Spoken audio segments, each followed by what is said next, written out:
আসসালামু আলাইকুম। এখন আমি লাল শাক, মাছ আর হচ্ছে ভেন্ডি ভাজি নিলাম। তো লাল শাকটা বসাই দিলাম। এই যে মাছ নিলাম, মাছটা ভাজি করে নিব।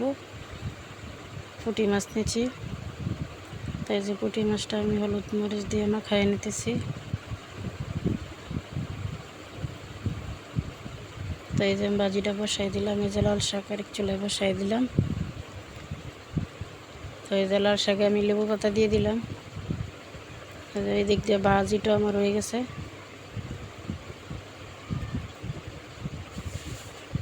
তো যে দেখেন ভাজিটা আমি উঠাই নিছি। এই কড়াইতে আমি লাল শাকটা ভেন্ডি ভাজিটা করে নিব।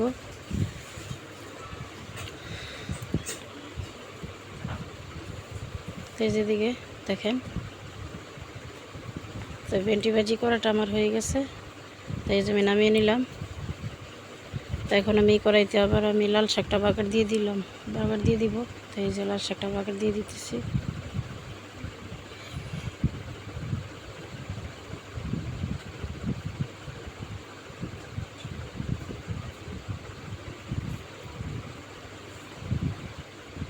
তো লাল শাকটা আমি উঠাই নিলাম।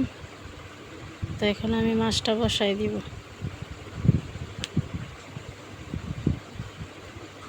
এই যে মশলাটা দিয়ে দিতেছি, মরিচের গুঁড়া, ধনিয়ার গুঁড়া,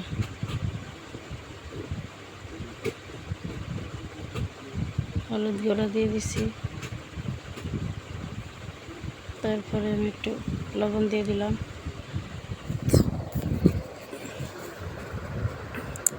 তো মশলাটা আমি এখন কষাই নিতেছি। একটু পানি দিয়ে দিলাম।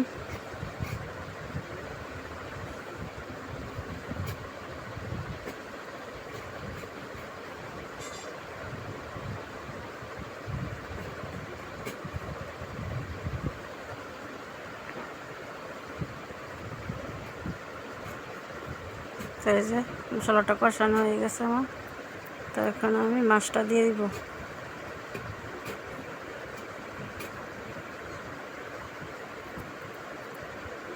মাছটা দিয়ে দিতেছি।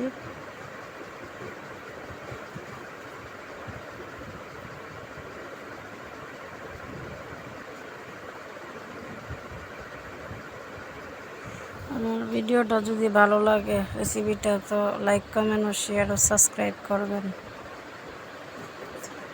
তো যে দেখেন আমার রান্নাটা আমি আর কোনো লাড়াচাড়া করব না। তো এখন আমি পানি দিয়ে জল করে নেব। তো এই যে আমার রান্না করা শেষ।